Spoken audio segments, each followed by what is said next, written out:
Hi hello friends. இன்றைக்கி இந்த வீடியோவில் நம்ம என்ன பார்க்க போகிறோம் அப்படின்னு சொல்லிட்டு பார்த்தீங்கன்னா, விஜய் டிவிலே ஒளிபரப்பாகிட்டு இருந்த சூப்பர் சிங்கர் எபிசோடை நம்மளால் மறக்கவே முடியாது. அதில் ரன்னர் அப் ஆன சரண் ராஜாவை நாம் இந்த வீடியோவில் பார்க்க போகிறோம். இந்த வீடியோவில் நாம் அவரை பற்றி என்ன பார்க்க போகிறோம்னு சொல்லிட்டு பார்த்தீங்கன்னா, மண் வாசனை கலந்த பாடல்களை பாடுறதில் சரண் ராஜாவை யாராலையுமே அடிச்சுக்க முடியாது.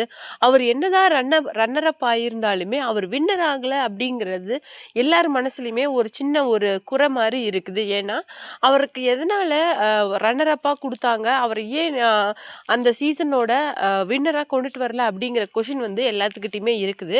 அது மட்டும் இல்லாமல் சரண் ராஜாவுக்கு டைரக்டர் மிஷ்கினா இருக்கட்டும், எல்லா ஜட்ஜஸுமே சரி நிறைய பரிசு பொருட்களை அள்ளி கொடுத்துருக்குறாங்க அப்படிங்கிற விஷயம் நமக்கு நல்லாவே தெரியும். அந்த வரிசையில் ஒரு அதிர்ச்சிகரமான விஷயத்தை இப்போ சரண் ராஜாவுக்கு டிவிகே தலைவர் விஜய் பண்ணியிருக்காரு அப்படிங்கிறத பற்றி தான் இந்த வீடியோவில் நம்ம டீட்டெயிலாக பார்க்க போகிறோம். வீடியோக்குள்ளே போகிறதுக்கு முன்னாடி நீங்கள் நம்ம சேனலுக்கு புதியவராக இருந்தால் மறக்காமல் சிபி ட்ரெண்டிங்கை சப்ஸ்கிரைப் பண்ணி ஃபாலோ பண்ணிக்கோங்க. வாங்க வீடியோக்குள்ளே போகலாம். சூப்பர் சிங்கர் ரன்னர் அப் ஆன சரண் ராஜாவுக்கு நிறைய பரிசு பொருட்களை ஜட்ஜஸாக இருக்கட்டும், நிறைய ஆங்கர்ஸாக இருக்கட்டும், நிறைய பரிசு பொருட்களை வழங்கிட்டு வந்திருக்கிறாங்க. இதில் மிஷ்கின் வந்து பட வாய்ப்புகளே தரேன் அப்படின்னு சொல்லிட்டு உறுதி கூறியிருக்கிறாரு. இந்த நிலையில் டிவிகே தலைவர் விஜய் வந்து என்ன பண்ணியிருக்காங்கன்னா, அவருக்கு ஒரு வீடு கட்டி தரதா சொல்லியிருக்காங்க. அந்த விஷயம் தான் இப்போ சோஷியல் மீடியாவில் ரொம்ப வைரலாக போயிட்டுருக்குது. அது குறித்து சரண் ராஜாவும் சரி, அவங்க குடும்பத்தை சேர்ந்தவங்களும் சரி, முக்கியமாக சரண் ராஜாவோட அம்மா என்ன சொல்லியிருக்காங்க அப்படிங்கிறத பற்றி தான் இந்த வீடியோவில் நம்ம டீட்டெயிலாக பார்க்க போகிறோம்.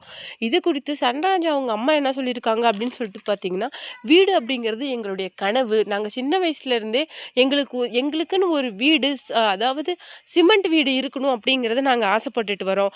அந்த கனவு இப்போ நிறைவேற போகுதுன்னு நினச்சா என்னால் இது உண்மைதானா அப்படின்னு சொல்லிட்டு நம்பவே முடியல. ஏன்னா வாழ்க்கையில் எல்லாருக்குமே ஒரு சொந்த வீடு இருக்கணும் அப்படிங்கிற ஆசை இருக்கும். ஆனால் எங்களுக்கு ஒரு சிமெண்ட் வீடு இருக்கணும் அப்படிங்கிறது தான் எங்களுடைய ஆசையே. அதை அவர் நிறைவேற்றி கொடுக்குறாரு அப்படிங்கிறது எங்களுக்கு ரொம்ப சந்தோஷமாக இருக்குது அப்படின்னு சொல்லியிருக்காங்க. அது மட்டும் கிடையாது, நிறைய ஜட்ஜஸாக இருக்கட்டும், நிறைய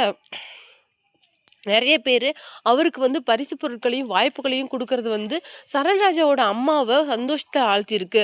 அதில் திக்குமுக்க ஆடி போனவங்க தான் இந்த மாதிரி சந்தோஷத்தில் நிறைய விஷயங்களை சொல்கிறாங்க. அது மட்டும் கிடையாது, சரண்ராஜாவுக்கு நிறைய வாய்ப்புகளை கொடுக்குறேன் அப்படின்னு சொல்லிட்டு நிறைய மியூசிக் டைரக்டர்ஸ் இப்போ முன் வராங்க. இதுக்கு மேலே எங்கள் ஃபேமிலி வந்து நல்லா வந்துடும் அப்படிங்கிற சந்தோஷத்தில் நிறைய விஷயங்களை நம்ம கூட பகிர்ந்துருக்குறாங்க அப்படின்னு சொல்லிட்டு இப்போ சோஷியல் மீடியாவில் அவருக்கு இந்த இன்ப அதிர்ச்சி விஷயம் தான் ரொம்ப வைரலாக போயிட்டுருக்குது. நீங்கள் இதை பற்றி என்ன நினைக்கிறீங்க அப்படிங்கிற உங்களுடைய கருத்துக்களை மறக்காமல் நம்ம கமெண்ட் பாக்ஸில் கொடுத்துருங்க.